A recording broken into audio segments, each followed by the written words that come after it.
Hola, buenos días. Vamos a ver hoy qué puede pasar con el tema de los robots en el futuro, porque a mí me da la sensación que es algo que preocupa a mucha gente y me parece que se puede ver de una forma más optimista o más agradable, como lo queramos llamar, de lo que muchas veces aparenta. Hablar de algo así en principio es hablar del futuro, y para mí ya sabéis que una de las cosas más importantes que hay que tener claras es que nadie puede conocer nunca el futuro.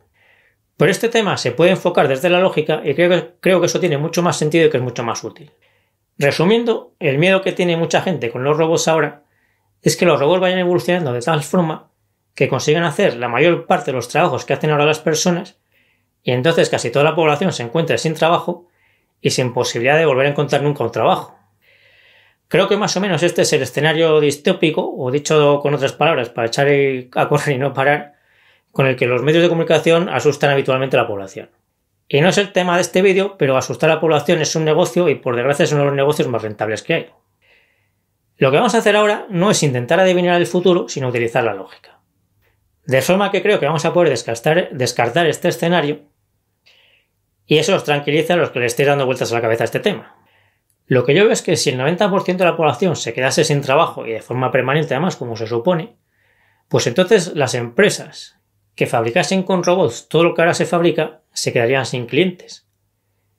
Y además ese supuesto 10% de la población que hiciese cosas que no pudiesen replicar los robots, pues también se quedaría sin tener de dónde cobrar y también se iría al paro.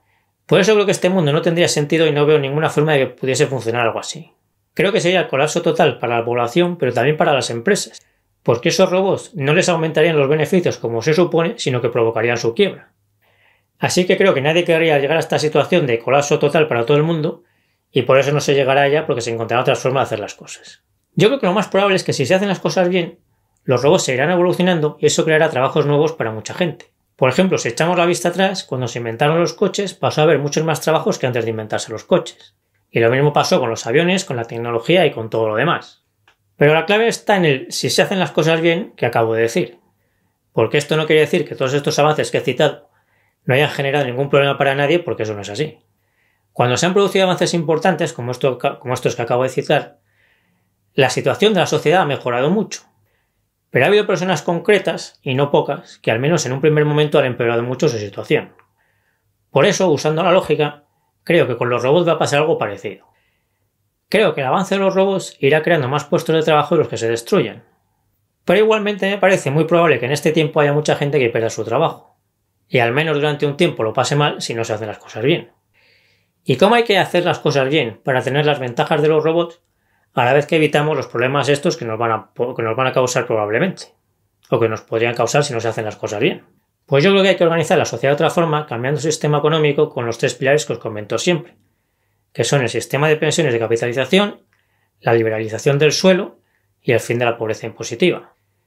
Todo esto hará, si se hace, que por ejemplo las personas que en un momento dado pierdan su trabajo por los robots tengan un patrimonio que les dé unas rentas que no dependan de su trabajo. Además tendrán una vivienda buena y barata que les habrá costado poco comprarla y les costará poco mantenerla. Y además tendrán unos gastos de supervivencia bajísimos que podrán cubrir con muchísima facilidad. Y además de esto también facilitaría la creación de muchas nuevas empresas, el reciclaje de las que tuviesen que cambiar su actividad, y todo ello haría que muy probablemente los que perdiesen su trabajo por los robots encontrasen otro trabajo muy fácilmente.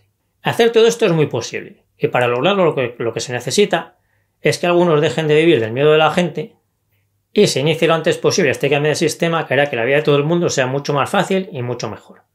Y yo me despido ya hasta el siguiente vídeo, nos seguimos viendo en el foro de invertirenbolsa.info, en Facebook y en Instagram.